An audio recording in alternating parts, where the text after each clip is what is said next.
Selamat pagi, Kang Saan, Mas Gun, Mas Topan. Pagi. Selamat pagi, Mas Ya, Bayu. salam sehat semuanya. Ini sekali lagi nih saya udah kangen sama Anda bertiga. Kapan-kapan mudah-mudahan kita bisa segera main ke studio lagi, ngopi lagi kita. Saya kangen sama ngopi setelah dialognya, jujur Amin, saja. amin. Amin ya, semoga sehat terus. Kita ngobrol mengenai lagi-lagi nih dinasti politik dan kebetulan kali ini ada Partai Nasdem. Kang Saan, terima kasih mau ngobrol pagi ini. Nah, Mas Gun, ini kan nggak pertama kali nih kita bicara ini. Kang Saan juga pasti sudah berulang kali diundang untuk ngebahas situasi seperti ini. Nggak juga bahwa dinasti politik itu kemudian selalu berujung pada hal-hal yang buruk. Tapi di Indonesia paling tidak, selalu kita melihat ujung-ujungnya tuh hal-hal yang negatif berkaitan dengan kalau keluarga nih kayak turun-temurun seolah-olah menurunkan jabatannya. Karena kan tetap saja harus ada orang yang memilihnya begitu. Nah Mas Gun, mumpung ada Kang Saan juga di Nasdem gitu, apa sih yang bisa kita lakukan agar hal semacam ini nih tidak memperburuk situasi kita dalam politik dan dalam demokrasi kita? Mas Gun. Saya pikir begini Mas Bayu ya, dinasti politik itu memang punya kerentanan yang sangat terasa ya. Ini bukan kali pertama, seingat saya sudah 429 kepala daerah yang tertangkap korupsi ya. Dan itu diantaranya banyak yang kemudian melakukan praktik politik dinasti di daerahnya. Contoh misalnya kasus Probolinggo, tadi Mas Bayu udah benar sekali, 2003, 2008 kan ya, kemudian 2008, 2013 itu suaminya, kemudian dilanjutkan istrinya mulai 2013 hingga sekarang. Nah, ini menjadi potret sebenarnya penguasaan akses dari hulu ke hilir dalam konteks peta kuasa di daerah, sehingga kemudian memberi semacam sumbangsih signifikan pada ruang kontrol yang minim di daerah yang bersangkutan. Contoh misalnya bagaimana kepala daerah tidak bisa mengoptimalisasi dukungan publik yang sebenarnya dikantongi oleh mereka. Probolinggo misalnya, si ibu ini kan memperoleh suara di periode pertama 40,7% seingat saya. Kemudian di periode kedua 57,6%. Ini kan suara publik ya, yang kemudian sudah diamanatkan untuk menjadi tanggung jawab sosial politiknya memimpin daerah. Oleh karena itu, kita perlu melakukan refleksi sebenarnya politik dinasti itu lebih banyak kemudian menyumbang hal negatifnya dibanding positifnya gitu. Maksud saya, selama pertama tidak ada tanggung jawab sosial politik, terutama dari aktor. Kemudian yang kedua, tidak ada goodwill and political will dari partai. Kemudian yang ketiga, sistem penyelenggaraan pemilu atau pilkadanya.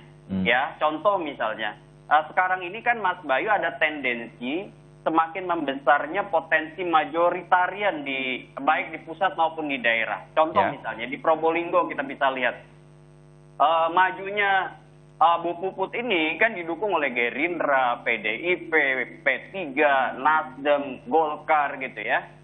Itu lawannya kan seingat saya itu PKB dan Partai Demokrat.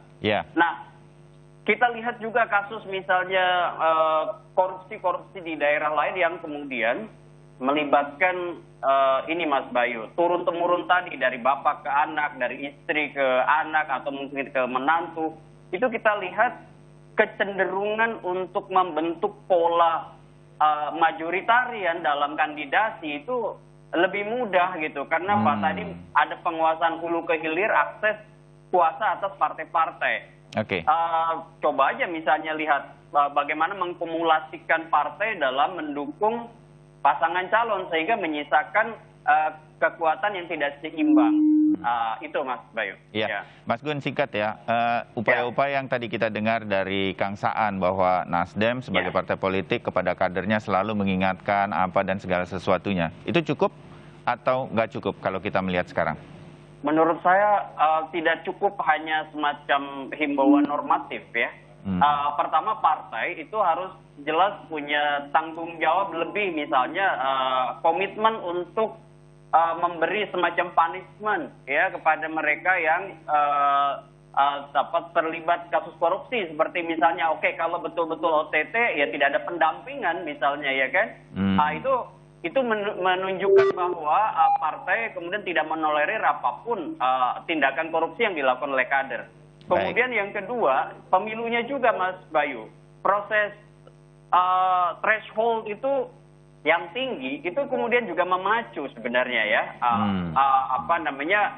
proses kumulasi kuasa pada partai-partai untuk kemudian menjadikan mekanisme kandidasi itu pintu awal sebuah proses itu ya. Banyak contoh misalnya bagaimana pada saat kandidasi itu butuh banyak partai dan hanya 1-2 kelompok yang kemudian memiliki modal, memiliki kuasa, dan akhirnya kemudian tidak banyak orang yang bisa berpartisipasi dalam proses kontestasi. Kenapa? Karena tiket partai sudah dikumulasikan pada 1-2 orang. Begitu. Ya, terbayang. Saya sedikit ke Mas Gun.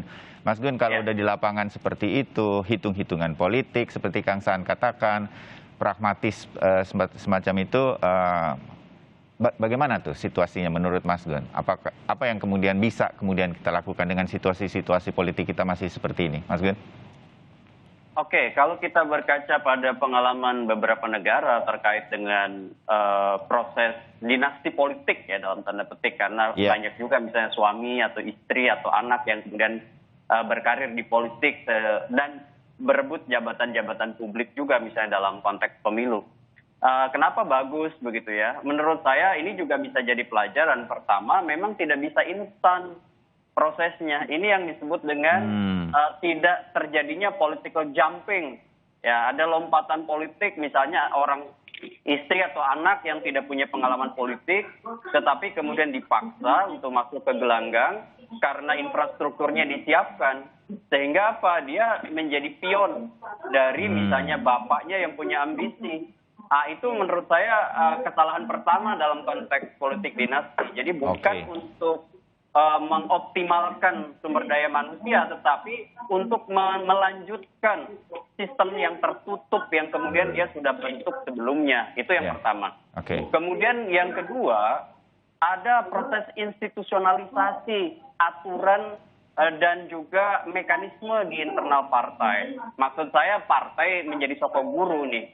Jadi person to person aja nggak cukup, misalnya diminta untuk menyadari, untuk kemudian berperilaku baik. Harus partai turut dalam arus besar penguatan politik dan demokrasi menurut saya, antara lain seperti tadi Kang Saan sampaikan, misalnya dalam konteks pemilu, ya harus menyodorkan memang satu mekanisme yang transparan, satu mekanisme yang juga bisa diakses oleh publik tentang misalnya kandidasi, tentang proses mekanisme pemilu yang kemudian tentu melibatkan institusi partai di dalamnya. Nah, itu maksud saya, Mas Bayu. Nah, kemudian yang ketiga, ini juga harus mulai dipikirkan apa yang kemudian dulu Kang Saan perjuangkan juga dengan beberapa teman di DPR. Menurut saya memang proses berlangsungnya kekuasaan dari satu keluarga ke keluarga itu harus ada jedanya. Itu yang kemudian dulu gagal kan. Kenapa? Karena proses yang ternyata di Indonesia yang kita bisa evaluasi, ketika satu keluarga itu kemudian bermetamorfosis menjadi dinasti politik baru di banyak daerah, itu kenyataannya merusak demokrasi gitu ya, dan salah satunya dipicu dari keberlanjutan kekuasaan yang memang akan menutup dirinya dari kompetisi yang terbuka, kompetisi yang sehat begitu, Mas Bayu. Jadi mudah-mudahan kasus Probolinggo ini dengan upaya yang sebetulnya dilakukan partai politik, dalam hal ini Nasdem, kita dengar dari Kang Saan, mudah-mudahan bisa memicu lagi nih bahwa harus ada jeda, nggak boleh semua kemudian kalau kita sebut dinasti politik itu terus sambung menyambung begitu.